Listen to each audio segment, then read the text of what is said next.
जय श्री कृष्ण जी की जय, भगवत गीता जी की।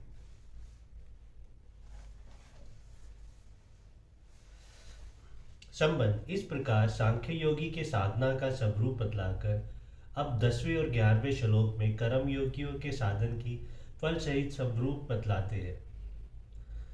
ब्रह्मयाद्य कर्माणि सृंग तय तद्वा करोत्य लिप्यते न से पापेन पत्र मिवा मबस्सा।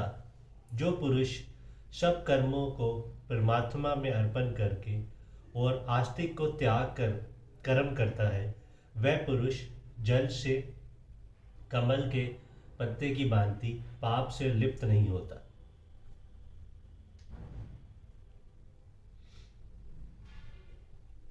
संपूर्ण कर्मों को परमात्मा में अर्पण पर करना क्या है?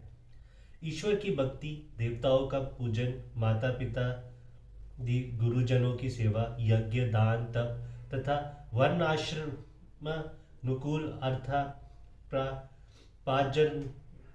संबंधी और खान पनादि शरीर निवाह संबंधी जितने भी शास्त्र विहित कर्म हैं, उन सबको ममता का स्वर्था त्याग करके सब कुछ भगवान को समझकर उन्हीं के लिए, उन्हीं की आज्ञा और इच्छा के अनुसार जैसे वह करवे वैसे ही कठपुतली की भांति करना, परमात्मा में सब कर्मों को का अर्पण करना है।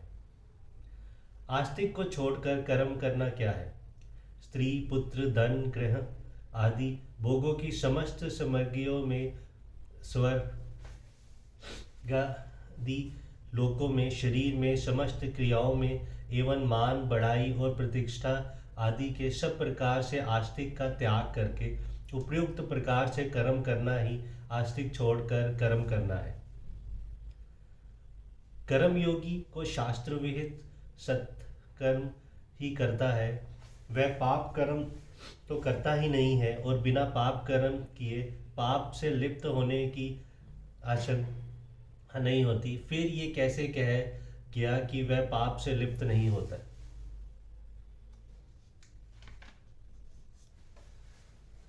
विहित कर्म भी स्वर्था निर्दोष नहीं होते।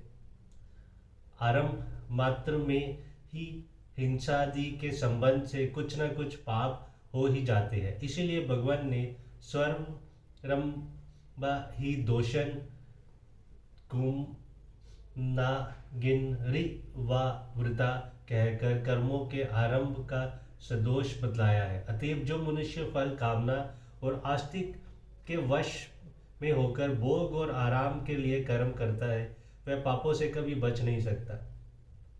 कामना और आस्तिक ही मनुष्य के बंधन में हेतु है। इसीलिए